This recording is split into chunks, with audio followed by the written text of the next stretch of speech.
Hi, kindergarten, and welcome to another Wednesday for computer class where we are going to have a day today where we do a little more practice on the keyboard.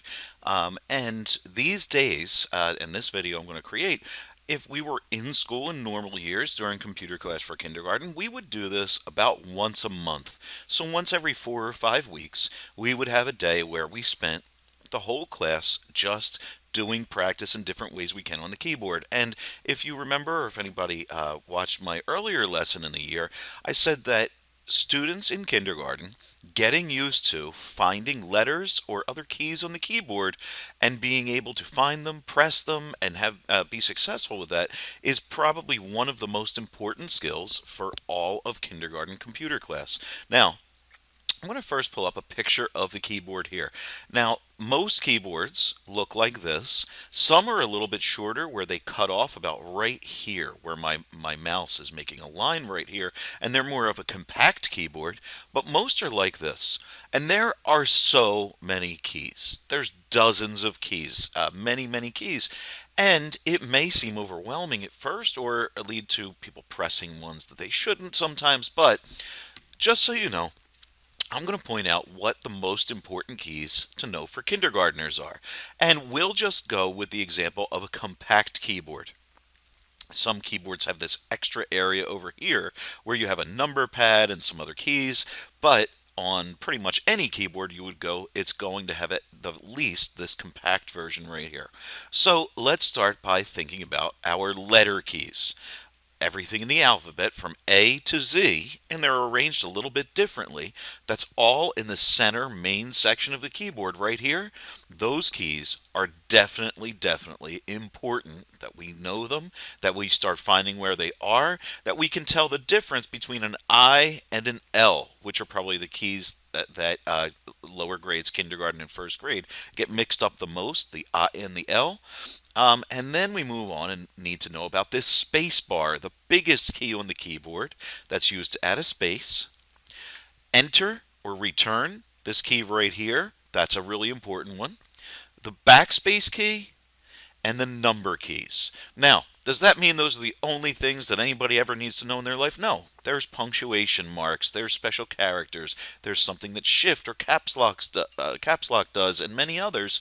But for kindergarten, if kindergartners by the end of the year have a really good sense of that space bar, letter keys, enter or return, and backspace, along with the number keys, those would be the most important things that we know. So for today, how can we practice that? Well, you could go by this document, right, that I have linked on my website, on my teacher page, and there's 3 links, one for keyboard keys, one for dance mat typing, and one for ABC, a keyboard practice.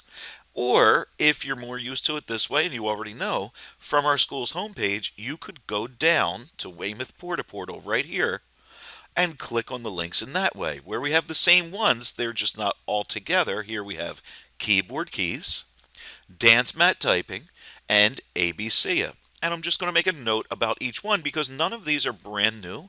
They're all ones that we've seen before, so I'm going to make this video as short as possible. Quick notes about each one, and then hopefully you guys take a little bit of time to practice on that keyboard today.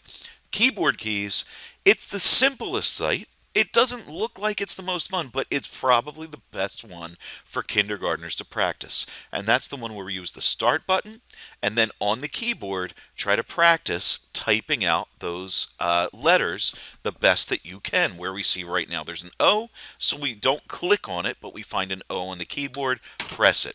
And at the end of the time, it will tell you what your score is. And any score that you get is fine, but you really want to try to have numbers from 1 and higher. You don't want to have any with a little line in front of them, which would be a negative number. So look right now, you see that my score, I'll put in 1, 2 more letters, 3 more letters, and my score now is a 7. That's fine. It doesn't have the little line in front of it. If I just press on random keys, look at now. It's a negative 11, minus 11, right? And I don't want to see that minus sign. So, in any case, that is probably the best site to practice finding keys on the keyboard, and it's very useful. Dance mat typing is a little more fun. And you can definitely use it. Now, here's one note that I'll say about dance mat typing. It goes along with a little guide. Starts with a goat and then goes to a hippo and then a bull and some others, or a yak and some others. Um, the thing about this site is that it's fun, it's useful, it shows a lot about which fingers go in which keys. The only problem is you don't have accounts and there's no way to save your spot. So if you get, say, halfway through level one, you can click on it and you can try to remember where you were and go back to it, right? But it doesn't save your spot so that it automatically goes back to it. So we would definitely want to use that, but it would take kids remembering where they were, remembering what they got done, and knowing that if they did those first levels with their goat friend Gary and finished, then they could go on to the hippo at another time in level 2 and beyond. All right, so that's a great site we've looked at before. And last but not least, I'm going to talk about ABC for a second. So I'm going to go on the ABC site. And there's a couple of keyboards I recommend or typing programs I recommend, but there's also a few that I don't. This search tool is probably the best way because you can click on it by grade level, but then it takes, in my opinion, a little bit longer to find them. First, there is that Talk to Me alphabet. And if I just put in the keyword talk at the top, it goes to Talk to Me alphabet. And we looked at that towards the beginning of the year as a great way to find Talk letters to and me. click on them. Alphabet. And you have the different modes that you can use, right? With the layout of ABC order or keyboard Keyboard order, layout. letter names or Letter letter names. sounds. And it's really fun to go in for a couple minutes and try to find all the letters in order, click on them, and hear the sounds that they make. U H H H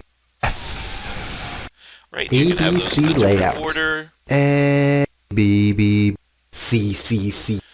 Now, that's a really fun one, and that's great for kindergarten. If I type in the keyword typing right here in my search, I'm going to turn my volume back down.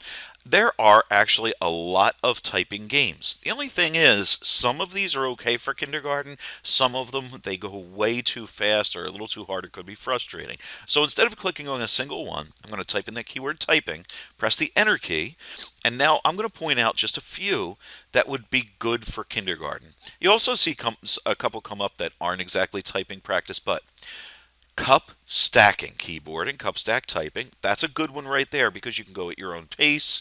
It's nice and simplistic and fun and would be great for kindergarten.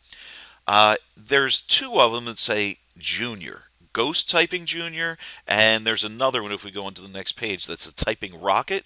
Both of those have an original version that's better for like third, fourth grade kids. For kindergarten, you could try the junior ones, and you can see they might be okay for some people, a little bit hard for some others. And the last one that I'll point out is Jump Key. Jump Key is another one where you can, at least in the beginning levels, go at your own pace and take your time to find the keys. Just make sure with these, and pretty much everything we referred to today, we remember that we're finding the letters on the keyboard and pressing those buttons, not clicking on the screen.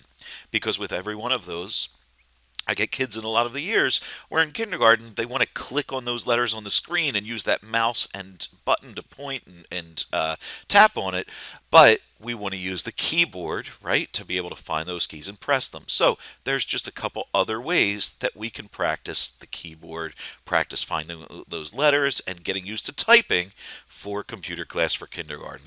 All right, everybody, I hope you take a little time today to do a little practice. Have a great time, and I will see you next week.